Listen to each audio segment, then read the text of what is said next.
won't believe what's in the next issue. Just...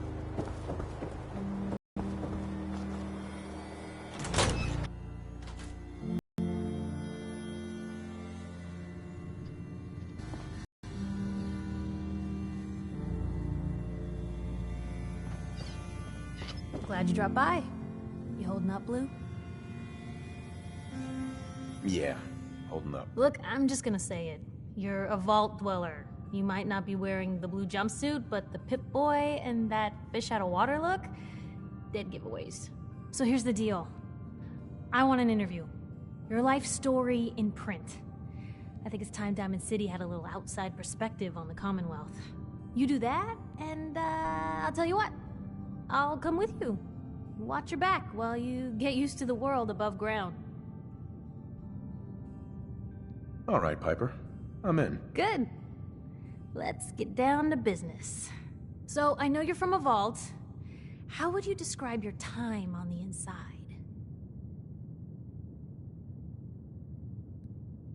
My family and I were frozen. I didn't spend much time in the vault. Wait, they boxed you up in a fridge? The whole time? Are you saying you were alive before the war? Yes. I'm over 200 years old. Oh my god. The man out of time. So, you've seen the Commonwealth, Diamond City. How does it compare to your old life?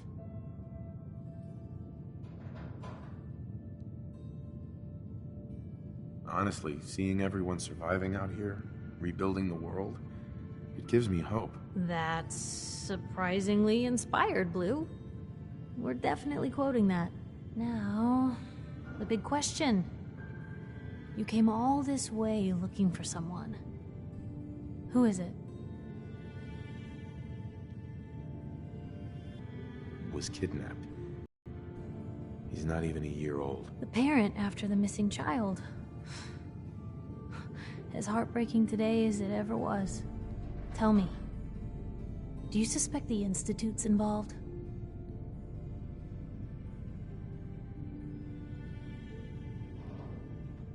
Sure sounds like they might be. Not even a baby is safe from them.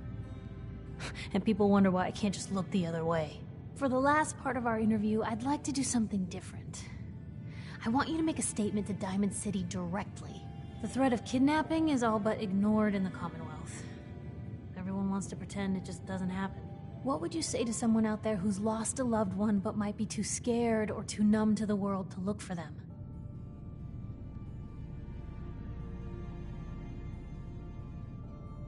No matter how much you want to give up, don't. You have to have hope that you'll see them again. Or at least, that you'll know the truth. A strong note to end on, Blue. Thanks. That's everything. It's gonna take some time to put this all together, but I think your story is gonna give Diamond City plenty to talk about. Anyway, I agreed to come with you, right? Watch your back. Just say the word when you're ready. I can't wait to see where the story goes next. Piper. Heading my way?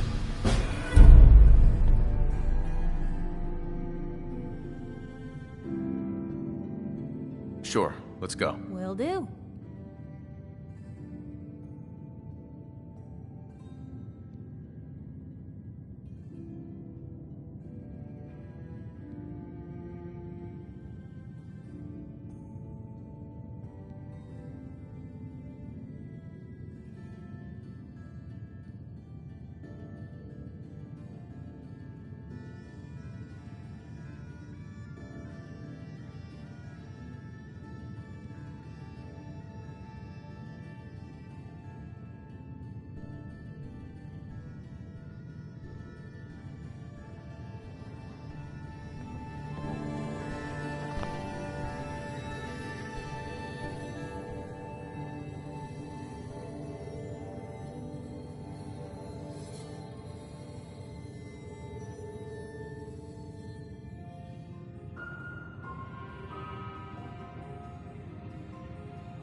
It's big, loud, full of corrupt officials and brown-nosed citizens, but it's home.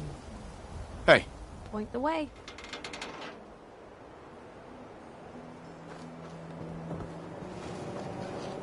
Around here, we call your haircut the Scav Special. A little flecks of blood, give it the personal touch. You should think about getting a trim.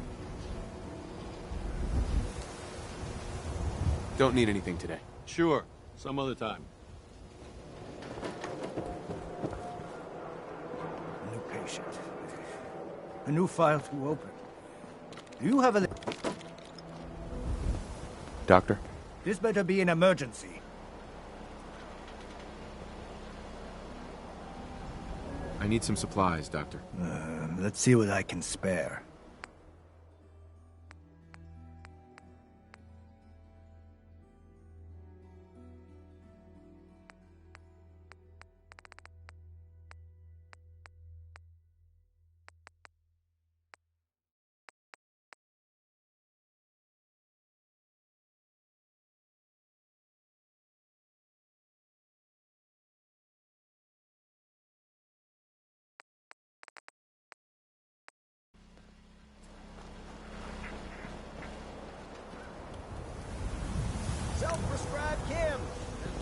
Lou, can I get a minute? Something I need to do. Excuse me. Question for you. Hey, Tell me, you there? are you worried about the possible infiltration I have of a Diamond question for City's you. ruling elite by synths? Go ahead. I'm listening. You were in the tap house before, when...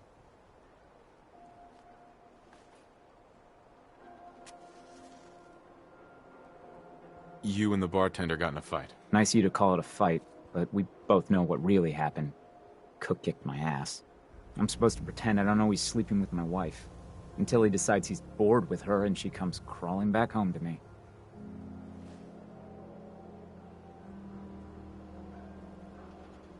So where do I come in? I'm going to go back and talk to him, and I want you to come with me. You saw? He won't take me seriously otherwise. I don't want to have to really hurt him, I just want him to leave Darcy alone.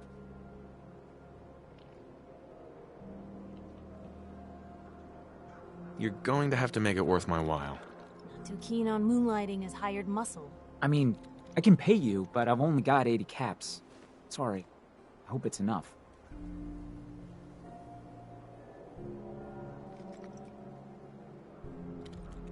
Okay, I'll help you. Okay, good. Good.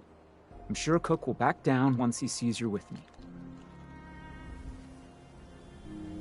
This'll work better if I talk to Cook by myself. I don't think so. Cook might try and talk his way out of it, and you don't know him like I do. Let's get this over with. Come on. Let's get you examined right away. Time is not on the side of the servant.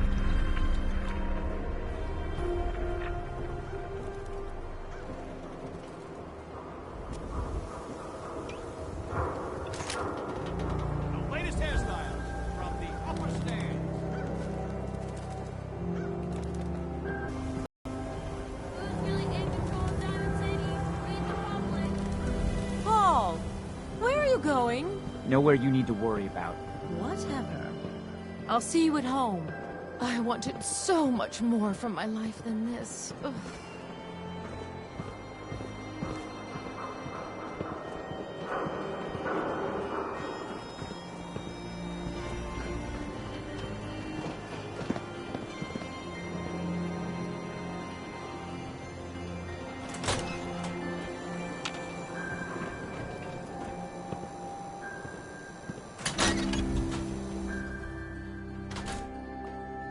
I'll meet you there then. Don't be late. Yeah, I'll be there. I just have to close up. We need to talk. Jesus, Paul. What now? It's time for you to shut up and listen, Cook. What the hell is this? And what are you doing here? Don't tell me he's hired you to help lean on me.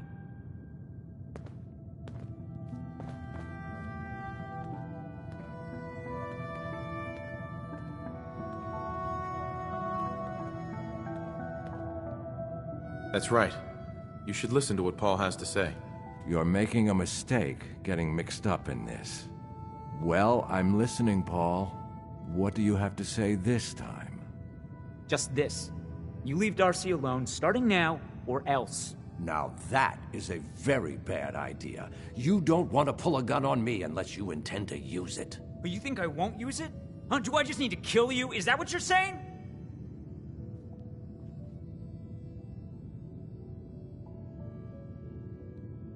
Paul, put the gun away. Nobody needs to get shot here. There's no way this works out in your favor if you pull that trigger. Hey, hold on. I'm sure we can work this out. Keep talking. Okay, good. Henry, you want to make with the apologizing? Look, I'll stay away from Darcy from now on. It's over. You have my word on that. Your word? What's your fucking word worth, huh? I'll make it up to you. I know a way to get a lot of money right now. You and I both know the only reason Darcy comes up here is she's pissed at you.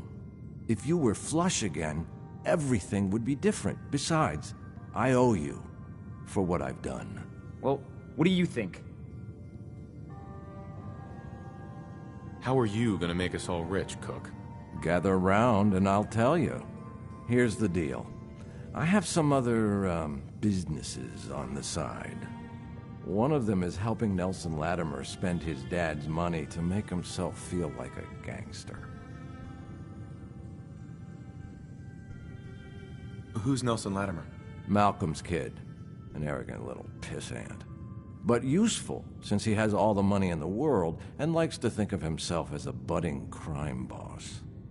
Me and Nelson are supposed to be meeting some gentleman from Good Neighbor to exchange Nelson's cash for their chems. My plan is simple. We take the money and the chems.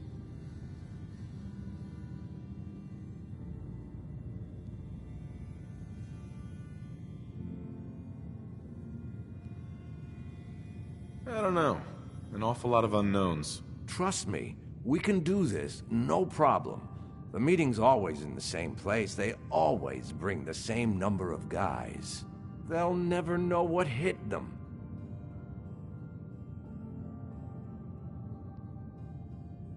Hold on. I have some questions first. Yeah? What is it?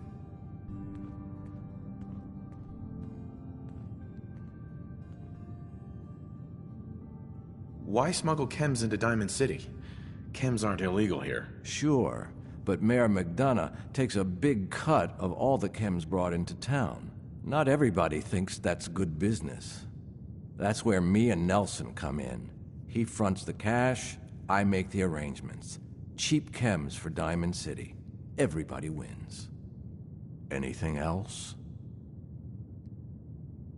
Why do you want to screw these guys over all of a sudden? Oh, it isn't all of a sudden. Nelson's been complaining about my cut for a while now. He may be thinking about trying to strike out on his own. I've been waiting for the right opportunity to present itself, and here it is. Anything else? What about afterwards? Won't everyone be after us? Come on. You know the answer. No witnesses. Anything else? That's it. Okay, so you're in then?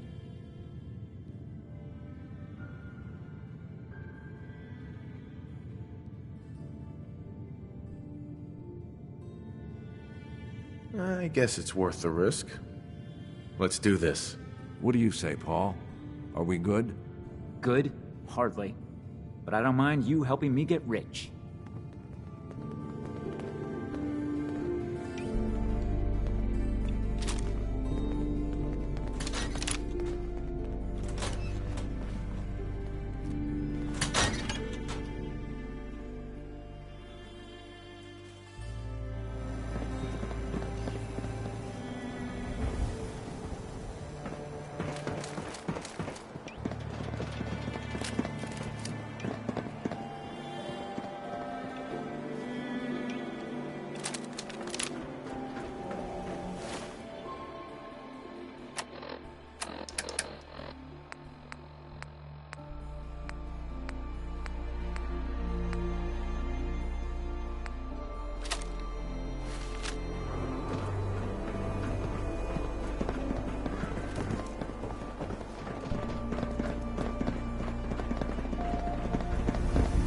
Stick with me.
Trust me, Paul. This is all going to work out for the best. We'll see. You better not be trying to screw me over again. Jesus, Paul. Why would you think that? I know you and Malcolm have been laughing at me for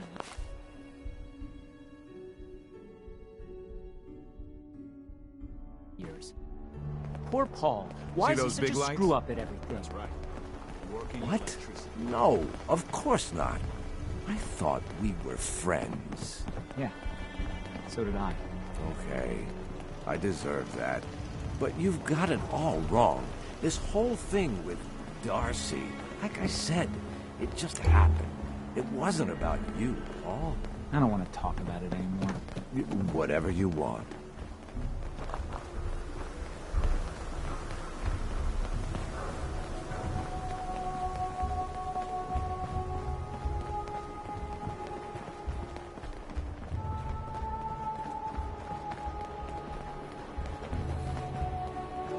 Nelson's starting to think he doesn't need me.